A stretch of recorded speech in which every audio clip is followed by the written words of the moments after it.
नमस्कार, मैं हूं आशुतोष और आप देख रहे हैं सत्य हिंदी। सत्य हिंदी के विशेष कार्यक्रम श्रवणगढ़ की खरी खरी में आपका स्वागत है। यह हमारा वो कार्यक्रम है जिसमें देश के जाने माने पत्रकार संपादक श्रवण गर्ग जी अपनी तीखी टिप्पणी करते हैं मौजूदा राजनीतिक माहौल पर, और उनकी तीखी टिप्पणियों से न तो सत्ता पक्ष बचता है न विपक्ष, और दोनों ही तिलमिला के रह जाते हैं। आज फिर मुखातिब होंगे श्रवण जी से और जानेंगे दरअसल उनकी राय क्या है राहुल गांधी के हाइड्रोजन बम पर। जी हाँ, राहुल गांधी का हाइड्रोजन बम। आपको याद होगा पहली बार जब महादेवपुरा में उन्होंने चुनाव आयोग और वोटिंग लिस्ट का खुलासा किया था तो उन्होंने कहा था ये एक बम है, लेकिन उसके बाद उन्होंने कहा कि एक हाइड्रोजन बम फटने वाला है और उसके बाद मोदी सरकार की हालत खराब हो जाएगी। उसका लंबे समय से इंतजार था। इस बीच में उन्होंने आनंद की एक विधानसभा में वोट चोरी के गंभीर आरोप लगाए थे। अब जो नया हाइड्रोजन बम है वो क्या है? दरअसल हरियाणा के पूरा का पूरा चुनाव उसको उन्होंने कटघरे में खड़ा कर दिया है। अभी तक वो ये आरोप लगा रहे थे दरअसल वोटों की चोरी की जा रही है, वोटरों के नाम ऐड और डिलीट किए जा रहे हैं, किसी सेंट्रलाइज्ड व्यवस्था से किसी सुनियोजित तरीके से ऐसा किया जा रहा है और उसके माध्यम से चुनाव की चोरी हो रही थी। लेकिन पहली बार राहुल गांधी ने 25 लाख वोटों की चोरी की न केवल बात की बल्कि ये कहा कि जो मौजूदा हरियाणा की सरकार है वो वोट चोरी की वजह से बनी हुई सरकार है। और उनका साफ तौर पर आरोप है कि चुनाव आयोग इस पूरे तिकड़म में, इस पूरे काम में भारतीय जनता पार्टी की मदद कर रहा है। यानी चुनाव आयोग की मदद से एक ऐसी सरकार हरियाणा के अंदर बनी हुई है जो राहुल गांधी की नजर में एक तरीके से नाजायज सरकार है या वोट चोरी की मदद से बनी हुई। बड़े गंभीर आरोप है। इन गंभीर आरोपों पर जानेंगे श्रवण जी की राय क्या है। श्रवण जी, आपका बहुत बहुत स्वागत है सर। देखिए, राहुल गांधी की प्रेस कॉन्फ्रेंस में उन्होंने आनंद का जिक्र किया, आपने भी जिक्र किया अभी भूमिका में।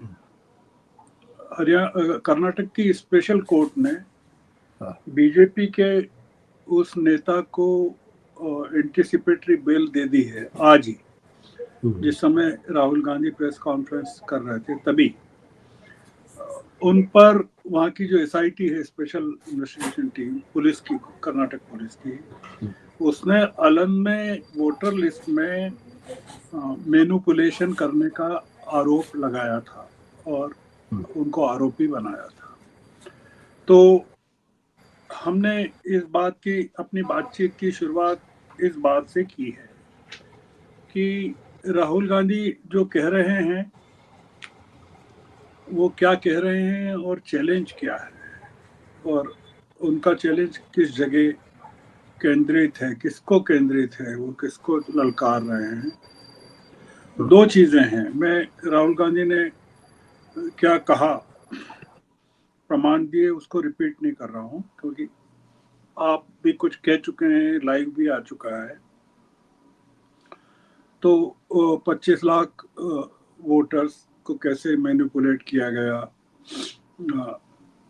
वो मैं जिक्र नहीं कर रहा हूँ। मैं दो जो चीजें इसमें से निकल कर आ रही हैं उनका जिक्र कर रहा हूँ। राहुल गांधी ने जो खुलासा किया, बड़ा खुलासा है। 2 करोड़ वोटर्स हैं वहाँ हरियाणा में, उसमें से 25 लाख, मतलब 12.5%।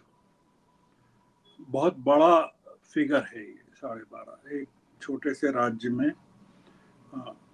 और वो सब कुछ कर सकता है। 12.5% का फिगर जो है 25 लाख। उन्होंने जो बताया किस तरह से duplicate, invalid addresses, duplicate voters, bulk voters, ये तमाम चीज़ें उन्होंने बताया और कैसे वो ब्राज़ीलियन मॉडल का उन्होंने उदाहरण दिया। हम इस खुलासे को राहुल गांधी द्वारा सत्ता को चुनौती माने क्या? मैं इलेक्शन कमीशन को चुनौती नहीं मान रहा हूँ। इलेक्शन कमीशन जो है वो तो पपेट है, इसलिए उसको चुनौती नहीं मान रहा हूँ। जवाब भी राहुल गांधी के के आरोप का बीजेपी दे रही है। इलेक्शन कमीशन साइलेंट है, बीजेपी के प्रवक्ता दे रहे हैं वो रिजिजू ने जो कहा या और लोग जो कह रहे हैं, या मालविया जो ट्विटर पर बता रहे हैं कि आपने कहा कि उन्होंने 200 बार वोट किया, तो कैसे एक व्यक्ति या एक महिला 200 बार वोट डाल सकता है, 3 मिनट में एक बार वोट कैसे, ये वो बता रहे हैं। तो चुनौती माने क्या, पहला। दूसरा ये जी। कि बिहार में बीजेपी या इलेक्शन कमीशन वो सब नहीं करेगा क्या जो जिसका आरोप राहुल गांधी ने लगाया है हरियाणा में, कर्नाटक में, महाराष्ट्र में, खासकर हरियाणा को लेकर जो लगाया है, जो मोडस ऑपरेंडी बताया है। तो क्या बिहार में अब नहीं होगा? राहुल गांधी ने चूंकि इतना बड़ा, आप कह रहे हैं हाइड्रोजन बम, तो क्या वो उसका इतना बड़ा असर होगा कि बिहार का चुनाव पूरी तरह निष्पक्ष हो जाए, फ्री एंड फेयर? दूसरा ये कि राहुल इस लड़ाई को आगे कहां ले जाएंगे, किस मुकाम पर ले जाएंगे? तीसरा पॉइंट ये है कि बिहार की जनता ने राहुल को सुना क्या? राहुल जब बोल रहे थे तो बिहार की जनता उनको सुन रही थी क्या? मैं इसलिए कह रहा हूं कि कल चुनाव है, फर्स्ट फेज, जी। 121 कॉन्स्टिट्यूएंसीज, डिसाइसिव कॉन्स्टिट्यूएंसीज हैं। आज आप दिल्ली के कांग्रेस के हेडक्वार्टर में प्रेस कॉन्फ्रेंस करते हैं, आपकी पूरी प्रेस कॉन्फ्रेंस अंग्रेजी में होती है, बाद में आप हिंदी पे आते हैं जैसा कि आप बाद में हर प्रेस कॉन्फ्रेंस में करते हैं। तो वो बिहार के नागरिकों तक पहुंची है क्या आपकी जो जुबान है अंग्रेजी वाली? उन्होंने सुना है क्या? हिंदी भाषी राज्य है, वहाँ का वोटर उतना आर्टिकुलेट नहीं है, पढ़ा लिखा नहीं है। हरियाणा के भी ये हाल है। आपकी बात हरियाणा ने सुनी क्या? दूसरा ये कि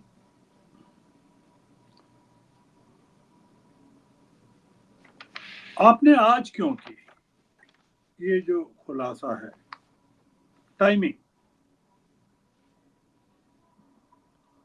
आपने 2 दिन पहले या कल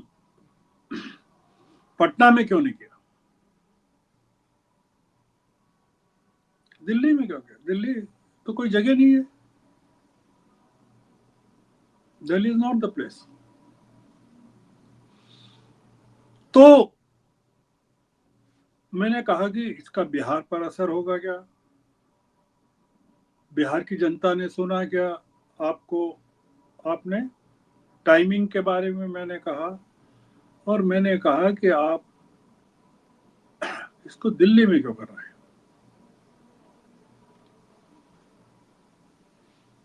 क्योंकि राहुल ने जो कहा वो बहुत बड़ी बात कही है, और काफी मतलब पुख्ता, इसको वो कह रहे हैं कि अनचैलेंजेबल, वो कह रहे हैं। और वो जो हरियाणा को लेकर उन्होंने कहा, उसको जो कांग्रेस बीजेपी का जवाब है वो तो ये कि आपके लीडर ही कह रहे थे कि आप हारने वाले हैं। कुमारी सैलजा का उदाहरण दे रहे हैं और कई लोगों का उदाहरण दे रहे हैं।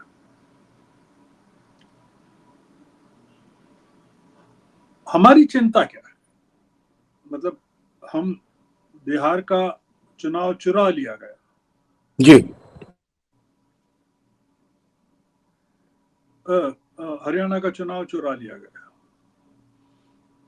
अब बिहार का भी चुरा लेंगे, तो हम क्या करेंगे? ये जो हुकूमत है इसका डेमोक्रेसी के प्रति कमिटमेंट नहीं है और ये अब केवल चुनावों को चुरा कर ही सत्ता में बनी रह सकती है।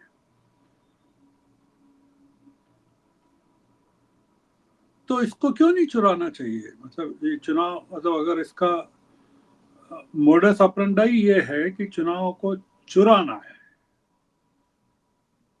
इलेक्शन को पर डाका डालना है, तो आपके पास उसका क्या जवाब है? आपने दिए कुछ जवाब दिए, हमने सुने कुछ जवाब आपने दिए। उसमें एक जवाब ये भी है कि जैन जी की बात की आपने, जो युवा पॉपुलेशन है उसकी बात की। हरियाणा में तो संघ ने चुनाव जितवाया, संघ दावा करता है, बीजेपी भी कहती है संघ ने जितवाया, संघ भी कहता है हमने जितवाया।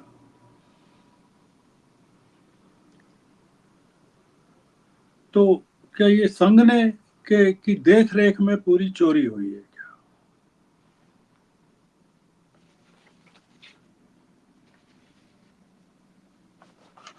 बिहार को लेकर एक घटना यह है कि बीजेपी के एक पूर्व मंत्री, केंद्रीय मंत्री, मोदी मंत्रिमंडल के एक पूर्व मंत्री, बहुत ही सीनियर ऑल इंडिया सर्विसेज के अधिकारी आर.के. सिंह बिहार की भाषा में, बिहार में बैठकर, पटना में बैठकर आरोप लगा रहे हैं कि बिहार में अडानी के साथ जो एग्रीमेंट हुआ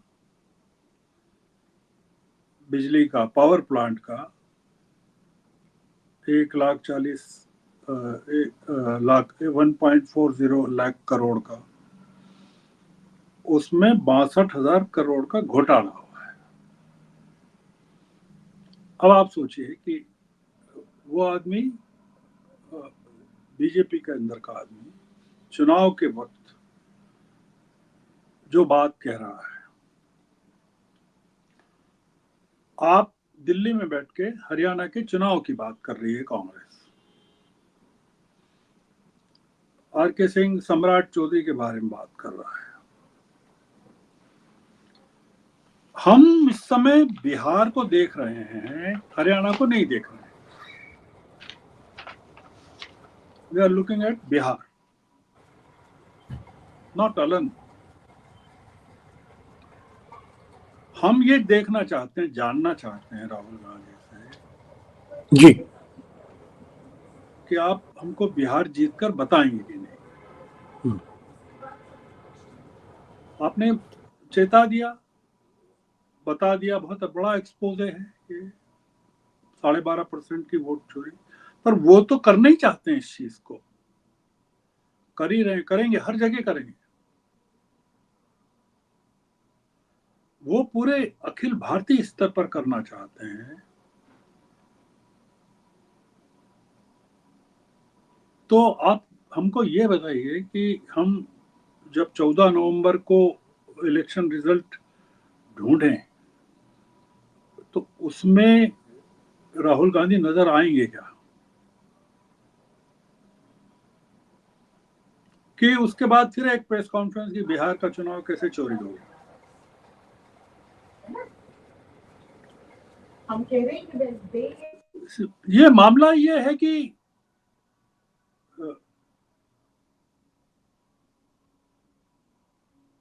आज एक खबर ये भी है, ये आई कि ममदानी एक नाम का 34 साल का आदमी वहां जीत गया। आज एक खबर आई कि राहुल गांधी प्रेस कॉन्फ्रेंस कर रहे हैं, वोट चोरी है। हम कंपेयर कर रहे हैं कि यार ममदानी ने कितनी चीजों से लड़ाई लड़ी वहां, कितने दुनिया के सबसे पावरफुल आदमी से लड़ा, नाम लेके लड़ रहा है। वहां के राष्ट्रपति को कह रहा है कि मुझे पता है आप, यू आर वॉचिंग मी, आप और आवाज ऊंची कर लीजिए जो मैं कह रहा हूं उसको सुनने के लिए।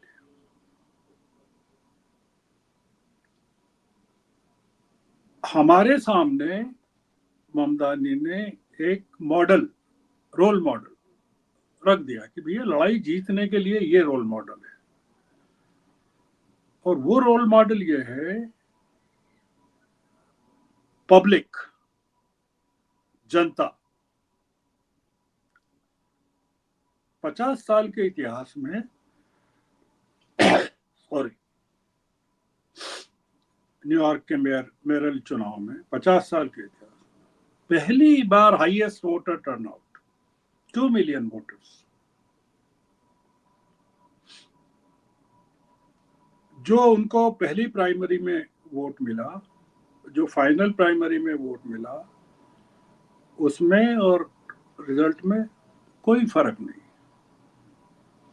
उन्होंने ट्रम्प को दिए 3 महीने, कर लो तुमको जो करना।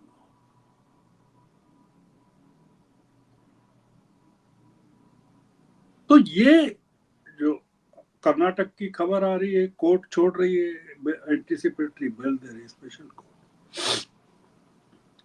ममदानी एक आदमी 34 साल का जीत रहा है, और राहुल गांधी एक एक्सपोजे कर रहे हैं। हम तीनों खबरों को एक साथ देख रहे हैं। जी। तो जो हमारी चिंता है, हमारा मुद्दा है, वो ये है कि हमारी पूरी जो डिबेट है, हम इसमें अपोजिशन को नहीं देख रहे हैं। अपोजिशन तो देश में है नहीं, कहीं भी नहीं है। जिस भारत पर मोदी जी कब्जा करना चाहते हैं, कब्जा बनाए रखना चाहते हैं, उसमें अपोजिशन नहीं है कहीं भी। और राहुल की लड़ाई जो है उसी मैदान में है जहां अपोजिशन नहीं है। तो ये जो राहुल की प्रेस कॉन्फ्रेंस थी, ये चौंकाने वाली है। इसमें बहुत मेहनत की गई है। अगर एक भी आंकड़ा गलत हो तो इनको फांसी पे लगा देगी ये सरकार, ऐसी मेहनत की गई है। जिन लोगों को पेश किया उन्होंने, वो बहुत साहस के साथ प्रस्तुत हुए, अपने चेहरे दिखाए उन्होंने कि इस सरकार में के सामने पेश होना है, ये कुछ भी कर सकते हैं। पर हमको देखना ये है आशुतोष जी कि ये जो हम राहुल की, जो मैंने कहा शुरू में बात कही कि ये तो पूरे देश के चुनाव को चुराना चाहती है हुकूमत, तो हम उसको बचाएंगे कैसे। और जिस जैन जी की बात उन्होंने की, जो जैन जी उनकी 2 भारत यात्राओं में प्रकट हुई, वोटर अधिकार यात्रा में प्रकट हुई, जो बिहार में 58% युवा है। बिहार का चुनाव अगर पलट जाएगा राहुल गांधी के पक्ष में या तेजस्वी के पक्ष में या महागठबंधन के पक्ष में, मेरा ऐसा मानना है कि ये ममदानी ने जो सेटबैक दिया है ट्रंप को, उससे भी बड़ा सेटबैक मोदी जी को होगा। क्योंकि राहुल ने जो प्रेजेंटेशन किया महादेवपुरा के बाद जो किया, या अब जो किया अलन के बाद जो किया,